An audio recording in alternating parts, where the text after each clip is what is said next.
सुन्दरि Madhavi चन्द्र सहोदरि हेममयी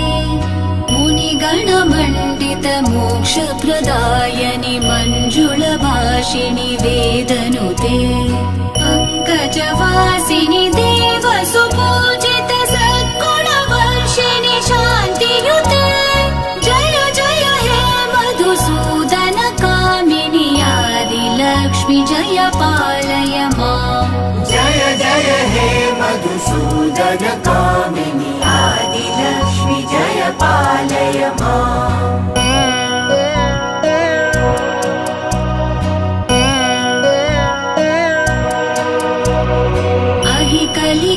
कलिकल्मषनाशिनि कामिनि वैदिकरूपिणि वेदमये क्षीरसमुद्भव मङ्गलरूपिणि